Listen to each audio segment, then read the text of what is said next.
اب وہ اندر آ گیا تھا. اس نے ابھی بھی دوپٹہ اچھے سے لپیٹا ہوا تھا. اس کو کھینچتا ہوا باہر لے آیا تھا. آنسو اب دماتر سے بہنے لگے تھے. دوپٹہ ارد گرد لپیٹ کر بھی وہ خود کو برہنہ محسوس کر رہی تھی. دیکھو تم پہلے جو بھی تھی بھول جاؤ اس بات کو، مگر اب خود کو بدلو، اپنی اوقات کو پہچانو. اوقات؟ ہاں ہاں اوقات. تو یہ ہے کہ کیا مطلب ہے تمہارا؟ غریبوں کی اوقات یہ ہوتی ہے کہ ان کے تن پر لباس ہوتا ہے، سر پر چادر، اور امیروں کی اوقات یہ ہے کہ وہ لباس پہن کر بھی بے لباس ہی ہوتے ہیں. فرق صرف اتنا ہے صاحب کہ غریب ڈھکا چھپا ہوا ہوتا ہے اور امیر جتنا زیادہ امیر اتنا ہی زیادہ بڑھنا. وہ ہچکیوں سے رو رہی تھی. بے وقوف، وہ بڑبڑا رہا تھا. اس نے نظر اٹھا کر اسے دیکھا جہاں محبت نہیں تھی، صرف اور صرف پھر وہ اس کے قریب ہوا تھا اور ساتھ ایک جوس کا گلاس اسے پکڑا دیا تھا جس میں اس نے ایک ٹیبلٹ ملائی تھی اور ساتھ اسے بتا بھی دیا تھا کہ وہ اولاد نہیں چاہتا. اس نے عجیب نظروں سے دلاور کو دیکھا جو سنجیدگی سے اسے یہ سب کہہ رہا تھا. اس نے کوئی جواب نہیں دیا اور آنسو ضبط کر کے پیو اب غصے سے کہا تھا. اس نے چپ چاپ وہ جوس پی لیا تھا کیونکہ وہ اپنی اوقات جان گئی تھی. اگلی صبح وہ آفس جانے کے لیے تیار تھا. اس کا کتنا دل چاہا تھا کہ اس کے لیے خود ناشتہ بنا کر دے، مگر ڈر کے مارے وہ سہمی سی صوفے پر بیٹھی ہوئی تھی. انیزا نام ہے اب تمہارا، یاد رکھنا. جی جی جی اوکے میں جا رہا ہوں، اللہ حافظ. انیزا نے کہا تو اس نے کوئی جواب نہیں دیا. وہ چپ چاپ اٹھ کر واش روم میں گھس گئی تھی اور پھر وہ سکون سے باہر نکلی تھی پورے لباس میں، سر پر دوپٹہ اچھے سے لیا ہوا. میں خود کو اس شخص کے لیے کبھی نہیں بدلوں گی، دل میں ارادہ کیا تھا. انیزا انیزا جی کیا ہوا؟ چلو اور مجھے ناشتہ بنا کر دو، اس نے غصے سے کہا تھا. وہ خوش ہوئی تھی جیسے کوئی دعا قبول ہو گئی ہو اور پھر جلدی جلدی سے اس کے لیے ناشتہ بنا کر لائی تھی. میں چائے بنا کر لائی. ابھی وہ مڑی ہی تھی کہ اس نے اسے پھر سے آواز دے ڈالی تھی. جی جی یہ ناشتہ کس نے بنایا ہے؟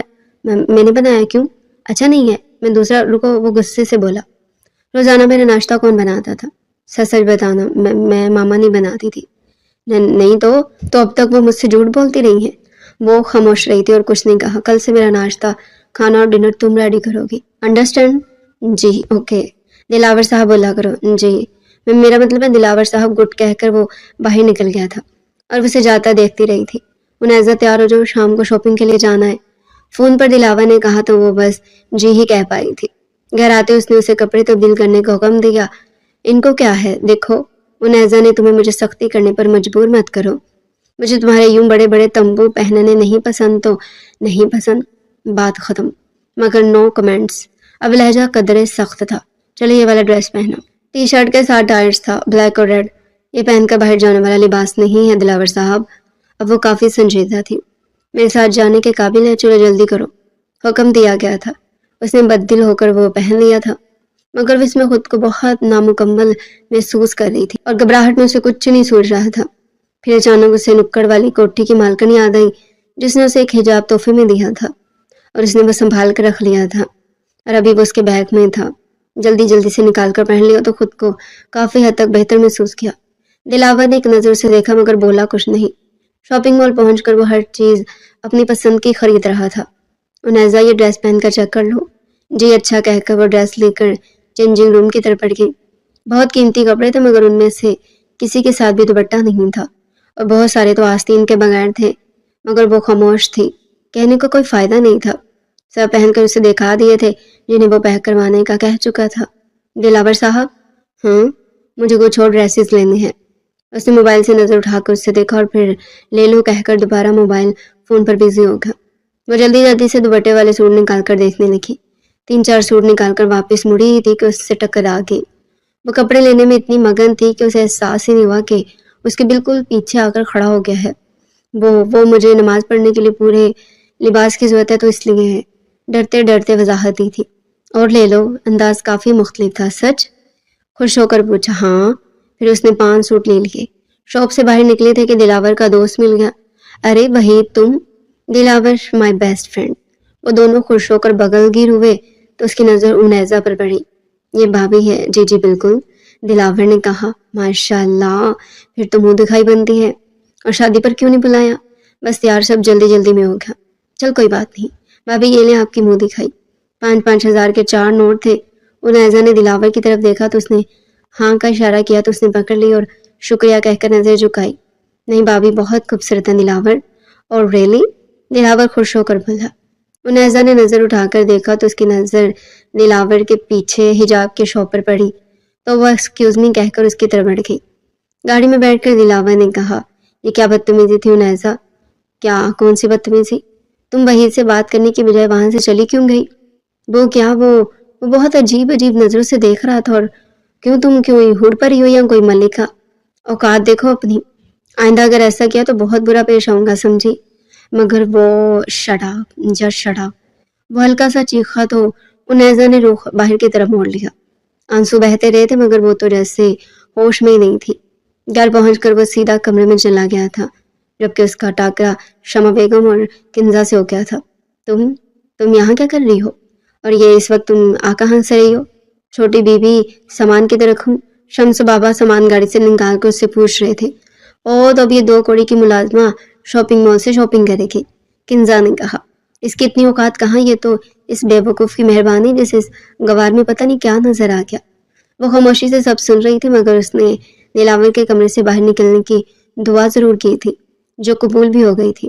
ملازمہ تھی اور ملازمہ ہی رہو گی تم، اپنی اوقات مت بھولنا کبھی بھی، سمجھی؟ اور تم بھی یہ بات اچھے سے یاد رکھنا کہ اب یہ انیزا دلاور ہے، تمہاری بھابھی، اس گھر کی مالک۔ کنزا کو دونوں بازوؤں سے زور سے جکڑ کر بولا تھا۔ چھوڑیں بھائی مجھے، کنزا نے ڈر کر کہا۔ آئندہ اگر تم نے اس طرح انیزا سے بات کی تو برا پیش آؤں گا، چلو تم۔ اس کا ہاتھ پکڑ کر خانشتہ ہوا اسے اندر لے گیا، جبکہ وہ دونوں بس غصے سے اسے دیکھتی رہ گئی تھی۔ وہ اب بھی اس کے سامنے بیٹھی تھی اور اس کی منتظر تھی۔ دلاور صاحب، کیا میں چینج کر لوں؟ آخر ہمت کر کے پوچھا تھا۔ کیوں، کیا تکلیف ہے اس ڈریس میں؟ اس نے غصے سے لال ہو کر کہا، کچھ نہیں، مجھے نیند آ رہی ہے تو سو جاؤ، میں نے کب منع کیا ہے؟ اس طرح؟ ہاں اسی طرح۔ سنو لڑکی، مجھے سختی پر مجبور مت کرو۔ 5 لاکھ روپے کا خریدا ہے تمہیں صرف اسی لیے، اور کل سے تم ان دونوں پر نظر رکھنا شروع کرو۔ بہت ہو گیا اب یہ ڈرامہ۔ جی اچھا کہہ کر وہ خاموشی سے لیٹ گئی اور آنکھیں بند کر لی، جبکہ آنسو تو تواضع سے بہنے لگے تھے۔ چھوڑو مجھے منحوس، اماں نے چیختے ہوئے کہا تو ابا نے بال اور مضبوطی سے پکڑ لیے۔ مجھے پیسے دے ذلیل عورت، ورنہ تجھے جان سے مار دوں گا۔ نہیں ہے میرے پاس پیسے، کدھر سے دوں تجھے؟ کہاں سے پورا کروں میں تیرا نشہ؟ موت آئے تجھے۔ اماں بھڑک گئی تھی اور ابا نے زور سے تھپڑ مارتے ہوئے پھر سے پیسے مانگے تو وہ جلدی سے اندر سے 500 روپے نکال کر لے آئے۔ ابا یہ پیسے لے اور مت مار اماں کو۔ شاباش میری بچی، تو ہی تو ہے اپنے باپ کا سارا، ورنہ یہ تو زور سے اماں کو ٹانگ ماری تھی۔ ابا پیسے لے کر باہر نکل گیا تھا اور وہ اپنی ماں کے گلے سے لگی گھنٹوں روتی رہی تھی۔ نورا، جی میڈم، ناشتہ جلدی بنا دیا کرو، دلاور کو میں خود سرو کیا کروں گی۔ شمع بیگم نے حکم دیا تو وہ جی میڈم کہہ کر واپس کچن میں چلی گئی۔ اللہ جانے آخر یہ دونوں صاحب جی کے جانے کے بعد کہاں جاتی ہیں۔ یہ فیضی تھی اس کی ساتھی ملازمہ، ہمیں کیا فیضی جہاں بھی جائیں۔ نورا صاحب جی بہت اچھے ہیں، تھوڑے غصے والے تو ہیں مگر کبھی ہمیں گندی نظر سے نہیں دیکھا۔ ہاں فیضی کہہ کر تو تم ٹھیک ہی رہی ہو، وہ نکڑ والی کوٹھی کا مالک تو گھٹیا ترین ہے۔ ہاں نورا، ہم کام تو کرتی ہیں پر عزت ہتھیلی پر رکھ کر۔ فیضی تمہیں کیا لگتا ہے یہ لوگ کدھر جاتے ہیں؟ اللہ جھوٹ نہ بلوائے نورا، تو مجھے میڈم پر شک ہے۔ اس بات کا شک پھر کبھی بتاؤں گی، اب جلدی سے آج چلا، بہت کام پڑا ہے۔ اچھا کہہ کر وہ اپنے کام میں مصروف ہو گئی تھی، مگر کوئی تھا جو ان میں من کی گفتگو سن رہا تھا۔ مگر خاموشی سے نورا، جی تمہاری ہمت کیسے ہوئی میرے کمرے میں آنے کی؟ میں صفائی کے لیے آئی تھی ملازمہ کے ساتھ، تو تم خود کیوں صفائی نہیں کرتی میری موجودگی میں؟ تم بھی تو ملازمہ ہی ہو۔ اس نے نظر جھکا لی مگر کوئی جواب نہیں دیا۔ دیکھو لڑکی، اس گھر کی مالکن بننے کے بارے میں کبھی سوچنا بھی مت۔ شمع بیگم نے اسے ہاتھ سے پکڑ کر جھٹکا دیا۔ میں ایسا نہیں سوچتی ماما۔ اور شٹ اپ، اگر مجھے گندی زبان سے ماما بولا تو یہ چونچلے تم دلاور کے سامنے ہی کرنا۔ میڈم بولو گی تو اب بھی مجھے ہی، تم سمجھی؟ چلو جاؤ، دفعہ ہو جاؤ اب ادھر سے۔ وہ چپ چاپ کمرے میں آ گئی تھی مگر شدید تذلیل آنسوئی صورت بہہ رہی تھی۔ ابا میں تجھے کبھی معاف نہیں کروں گی، تو نے مجھے ساری زندگی کی ضلالت دے دی۔ ماما، وہ شدید غصے سے چلا رہا تھا۔ کیا بات ہے دلاور، ایسے کیوں چلا رہے ہو؟ کنزا کدھر ہے؟ جلدی بولیں۔ کنزا؟ وہ ہڑبڑا کر رہ گئی تھی۔ اپنی دوست کے گھر گئی ہے۔ کون سی دوست؟ شدید چبا کر بولا تھا۔ ارے تم اس کی دوستوں کو تھوڑی جانتے ہو، کیوں مجھے کیوں نہیں پتہ چل سکتا؟ اب اس نے دونوں بازوؤں سے زور سے پکڑ کر انہیں وارن کیا تھا۔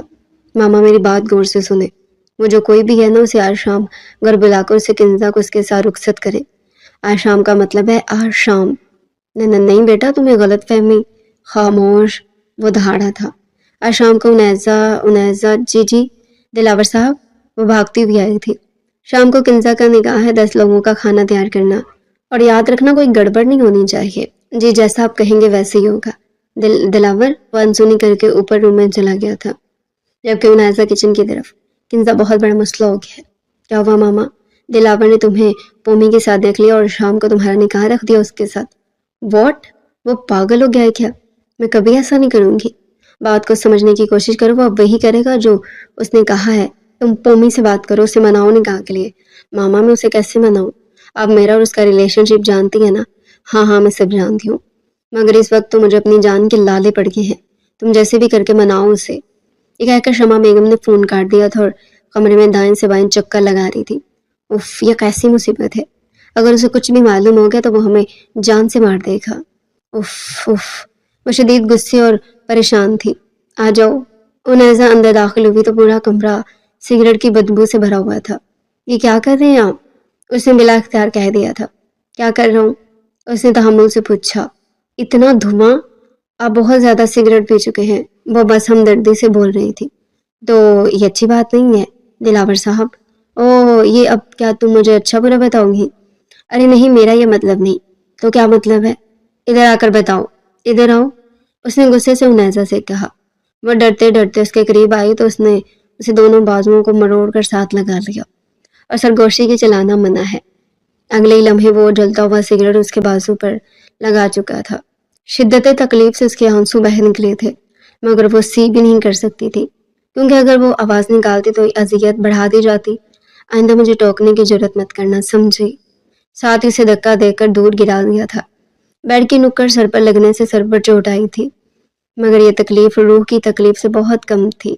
جاؤ اور جا کر اچھی تھی تیار ہو جاؤ۔ رکو، میں خود ڈریس سلیکٹ کر کے دیتا ہوں۔ ساتھ ہی ایک ڈریس الماری سے نکال کر اسے دیا تھا، جو کہ پہن کر لوگوں کے سامنے جانے والا قطعی نہیں تھا، مگر اسے اگر کہتی تو کوئی اور سزا اس کے لیے منتخب کر لی جاتی۔ وہ تھوڑی دیر میں باہر ڈریسنگ ٹیبل پر کھڑی تیار ہو رہی تھی، شرمندگی سے سر جھکائے وہ بس اپنے کام میں مصروف تھی۔ انیزہ، لہجہ کافی بدلا ہوا تھا۔ جی، بڑے آرام سے کہا تھا مگر نظر نہیں اٹھائی تھی۔ ادھر آؤ، بیڈ کی طرف اشارہ کیا تھا۔ مجھے لپسٹک لگانے لگی تھی، ہاتھ روک دیے۔ لگا لو لپسٹک۔ انیزہ نے اس کی طرف دیکھا، وہ ایسے مطمئن تھا جیسے کچھ ہوا ہی نہیں، بلکہ اس نے کچھ کیا ہی نہیں۔ وہ پھر سے مڑی اور لپسٹک لگانے لگی۔ بال تو اس کے شروع سے بہت خوبصورت تھے، بس غریبی نے کبھی سنورنے نہیں دیا۔ بالوں کو مارنے لگی تو اس نے ہاتھ پکڑ کر روک دیا۔ کھلے رہنے دو، اچھے لگ رہے ہیں۔ انیزہ ایک دم سے خوفزدہ ہو گئی اور اب پھر اس کے بالکل پیچھے کھڑا تھا، اسے باہوں میں بھر چکا تھا۔ دل کی دھڑکن شدید تیز تھی اور خوف سے وہ کانپنے لگی تھی کہ اب کوئی اور سزا۔ آنسو بہنے لگے تھے اور وہ اللہ سے دعا مانگ رہی تھی کہ اب وہ اسے کچھ نہ کہے۔ جا کر اپنی مرضی کا ڈریس پہن لو، اس کے کان کے قریب ہو کر کہا۔ یہ سب صرف میرے لیے ہے، یہ اس کے بازوؤں پر ہاتھ رکھ کر بولا۔ اب ہاتھ پیٹ پر تھا جو کہ پورا نظر آ رہا تھا۔ میں کوئی بھی سوٹ پہن لوں؟ اس نے ڈرتے ڈرتے پوچھ رہی تھی۔ ہاں، دوپٹہ لینا ہے، وہ اس کی حرکتوں سے تھوڑا گھبرا کر بولی۔ لے لینا۔ انیزہ کو اپنے کانوں پر یقین نہیں آ رہا تھا کہ دلاور اسے دوپٹہ پہن کر نکاح میں جانے کی اجازت دے رہا ہے۔ میں بدل لوں، ڈریس دیر ہو رہی ہے۔ نہیں، ابھی نہیں۔ اب اسے گود میں اٹھا چکا تھا، اسی لمحے وہ جوس دینا بھول گیا تھا۔ وہ نیچے آیا تو سب کچھ تیار تھا۔ وہ سیدھا شمع بیگم کے کمرے کی طرف گیا۔ سب تیار ہے؟ غصہ انتہا پر تھا۔ دلاور، ایک دفعہ جلدی کریں، اس لڑکے کو کال کر کے بلائیں، اور ان کی بات انسونی کر کے تیزی سے کہتا کمرے سے باہر نکل گیا۔ باہر نکل کر آنکھوں پر یقین نہیں آ رہا تھا، وہ بہت حسین لگ رہی تھی۔ پورا لباس پہن کر سر پر دوپٹہ اچھے سے سیٹ کیے وہ سیڑھیوں سے نیچے آ رہی تھی۔ وہ جتنی حسین دوپٹہ اوڑھنے پر لگتی ہے، ان ڈریسز میں نہیں لگتی جو وہ اسے پہننے کے لیے کہتا ہے۔ دل نے گواہی دی اور زمین نے جھنجھوڑ کر رکھ دیا تھا۔ وہ بلا اختیار مسکرا دیا، جبکہ انیزہ ڈرتے ڈرتے اس کے قریب آ کر کھڑی ہوگی۔ اچھی لگ رہی ہو۔ انیزہ نے بس اسے دیکھا اور نظریں جھکا لی۔ وہ لڑکا آ کیوں نہیں رہا؟ دلاور شمع بیگم پر برس پڑا تھا۔ وہ تو مجھے بھی نہیں معلوم۔ 10 منٹ ہے آپ کے پاس، اسے بلا لے، ورنہ جو میں کہوں گا آپ کو اسے قبول کرنا ہوگا، سمجھے آپ؟ میں کال کرتی ہوں، کریں اور جلدی کریں۔ وہ غصے سے کہتا باہر ہال میں مہمانوں کے پاس چلا گیا۔ انیزہ چپ چاپ ڈری ڈری سی اسی ایک کی طرف بیٹھی ہوئی تھی۔ جب اسے دیکھ کر مسکرا دیا، اس کے قریب آ کر بیٹھ گیا۔ اس طرح کیوں بیٹھی ہو؟ جی کچھ غلط ہے۔ وہ شدید ڈری ہوئی تھی۔ جا کر مہمانوں کو کولڈ ڈرنک سرو کرے اور ان کے ساتھ بات چیت کرو۔ وہ اچھا کہہ کر کچن کی طرف بڑھ گئی، جبکہ اسے جاتا دیکھتا رہا۔ نہیں آیا وہ؟ نہیں، مگر کیوں؟ عاشق ہے نا وہ، اس کا پھر وہ آیا کیوں نہیں؟ مجھے کیا پتا؟ Shut up, just shut up, آپ کو سب معلوم ہے، اور اب میں جو کروں گا نا وہ آپ دونوں کو ماننا ہوگا، اور کوئی گڑبڑ کی تو اس کا انجام بہت برا ہوگا۔ جاؤ اسے اندر لے کر آؤ۔ شمس ایک بندے کو اندر لے کر آیا تو شمع بیگم کی چیخ نکلتے نکلتے رکی۔ آپ بہادر، بیٹھو ادھر۔ اس نے کنزا کے ساتھ بیٹھنے کا اشارہ کیا۔ کنزا نے اسے دیکھتے ہی بولنے کی کوشش کی، مگر پسٹل اس کے سر پر تھی، اور اس کے بعد وہ خاموش ہی رہ گئی۔ اس کے بعد وہ خاموشی ہو کر رہ گئی۔ ایک بندہ شمع بیگم کے سر پر پستول دان کر کھڑا تھا۔ انیزہ کے لیے سب کچھ نیا تھا، مگر باقی جتنے لوگ وہاں موجود تھے وہ سب اس سے واقف تھے۔ انیزہ 5 سال سے اس گھر میں کام کر رہی تھی، مگر دلاور کا یہ روپ آج پہلی مرتبہ دیکھ رہی تھی۔ مگر وہ خاموش تھی، کیونکہ وہ جانتی تھی کہ اگر وہ کچھ بولی تو سخت سزا دی جائے گی، اور وہ کچھ نہیں کر سکے گی۔ نکاح قبول ہے؟ بولو قبول ہے، دلاور نے کہا۔ شمع بیگم نے بھی کہا بولو قبول ہے۔ کنزا نے نظر اٹھا کر اسے دیکھا اور پھر غصے سے بولی مجھے یہ نکاح قبول نہیں۔ ساتھ ایک تھپڑ رسید کیا گیا تھا اور کنزا صوفے پر جا گری تھی۔ بولو قبول ہے؟ دیکھیں آپ زبردستی یہ نکاح نہیں کروا سکتے۔ خاموش مولانا صاحب، جو کہے نا وہ کرے، نکاح شروع کرے۔ مگر کہا نہ کر، مگر کچھ نہیں تو نہیں، بس نکاح۔ ساکی ایک آدمی مولوی صاحب کے سر پر جا کھڑا ہوا جس کے ہاتھ میں پستول تھا۔ نکاح قبول ہے؟ دوبارہ پوچھا تو کنزا نے کہا قبول بول دیا۔ قبول ہے قبول ہے، روٹ کر کھڑی ہوگی۔ پھر کچھ دیر کے بعد وہ ایک چھوٹے سے گھر کے ایک کمرے میں موجود تھی جہاں اس کا دم گھٹ رہا تھا، مگر اب اسے اس حال میں ہمیشہ رہنا تھا، چاہے وہ خوشی سے رہے یا دکھی ہو کر۔ انیزہ چائے لا دو۔ اہم سا لہجہ تھا، جی ابھی کہہ کر وہ مڑی ہی تھی کہ اس نے دوبارہ سے اسے بلایا۔ اب تمہیں بہت محتاط رہنے کی ضرورت ہے اور ہر وقت اس پر نظر رکھنی ہے۔ کنزا واپس نہیں آئے گی تو تم بے فکری سے سب کر سکتی ہو۔ جی اچھا دلاور صاحب، میں جلدی آپ کو بتاؤں گی۔ ڈرا سا انداز تھا وہ، وہاں ٹیوب رکھیے، لگا لینا، جلن کم ہو جائے گی۔ لاپرواہی سے کہا تھا اب تو یہ جلن ساری زندگی ٹھیک نہیں ہوگی۔ ٹیوب کی کوئی ضرورت نہیں تھی، شکریہ کہہ کر وہ رکی نہیں تھی۔ جلدی سے کمرے سے باہر نکل گئی اور کچن تک آتے آتے چہرہ بھیگ چکا تھا، کیونکہ جو بیٹیاں باپ اپنے نشے پورے کرنے کے لیے بیچ دیں وہ اس طرح زندگی گزارنے پر مجبور ہوتی ہیں، اور بڑے امیر لوگ جو دل کے بہت چھوٹے ہوتے ہیں وہ یہ نہیں سمجھتے کہ وہ بھی انسان ہیں، ان کے سینے میں بھی دل ہے، جذبات ہیں، غریب ہے تو کیا ہوا، وہ انسان تو ہے نا۔ کنزا کی شادی کے ایک ہفتے کے بعد وہ صبح ناشتے سے فارغ ہوا اور اٹھ کھڑا ہوا۔ جب سے کنزا سے شادی ہوئی تھی وہ شمع بیگم کو کم سے کم بلاتا تھا۔ اوکے منیزہ، اللہ حافظ۔ اللہ حافظ دلاور صاحب، مسکرا کر کہا تو شمع بیگم نے شدید تیوری چڑھا کر اسے دیکھا، مگر وہ اندیکھا کرتی ناشتہ کرنے لگی، کیونکہ وہ کون سی اس گھر کی کوئی مالک تھی، یہ سب تو بس دکھاوا تھا، آنکھوں کا دھوکا۔ شمع بیگم نے نفرت سے بولتے ہوئے کہا آج شام میں واپس گھر آؤں گی تو دلاور کو بتا دینا۔ کہہ کر وہ باہر نکل گئی اور انیزہ کمرے کی طرف بڑھ گئی، کیونکہ جس کام کے لیے وہ لائی گئی تھی اس نے وہ کرنا تھا۔ وہ شام کو واپس آنے کا بول کر باہر جا رہی ہیں۔ انیزہ نے دلاور کو کال پر کہا اوکے نظر رکھو۔ وہ جلدی سے بولا تو وہ اوپر سے انہیں جاتا دیکھتی رہی اور دلاور کو جاننے کی اطلاع دے دی۔ اب وہ آرام سے گھر کا جائزہ لے رہی تھی اور پھر کچھ نہ پا کر وہ وہیں صوفے پر بیٹھ گئی تھی۔ 1 گھنٹے کے بعد اسے دلاور نے کال کی۔ اس نے کال اٹینڈ کی اور ادب سے بولی جی دلاور صاحب۔ انیزہ وہ گاڑی کے بغیر واپس آ گئی ہے، جلدی سے باہر نکل کر اس کا دھیان رکھو۔ جی کہہ کر وہ فوراً باہر پچھلے راستے کی طرف بڑھ گئی۔ شمع بیگم اپنے من پسند باغیچے کے پاس کھڑی جائزہ لینے کے بعد ایک طرف لگی پرانی اور بہت پھیلی ہوئی بیل کی طرف بڑھ گئی۔ انیزہ دور سے چھپ کر یہ سب کچھ دیکھ رہی تھی۔ پھر انہوں نے بیل کے ایک طرف چھپا ہوا دروازہ کھولا اور ادھر ادھر دیکھنے کے بعد اندر داخل ہوگی۔ انیزہ ان کو دیکھ کر فوراً پیچھے چھپ گئی تھی۔ انیزہ دروازے کو دیکھ کر حیران رہ گئی، کیونکہ آج تک کسی نے اسے نہیں دیکھا تھا، بلکہ شمع بیگم کسی کو اس طرف آنے ہی نہیں دیتی تھی۔ ماضی کے جھروکوں سے آج کے بعد تم اس گھر میں نہیں رہو گی بدکردار عورت، سیٹھ یاور غصے سے چلائے تھے۔ تم نے میری پاک دامن بیوی پر جو تمہیں تہمتیں لگائی ہیں نا، ان کے لیے میں تمہیں کبھی معاف نہیں کروں گا۔ میں تمہیں طلاق دیتا ہوں۔ تم ایسا نہیں کر سکتے یاور،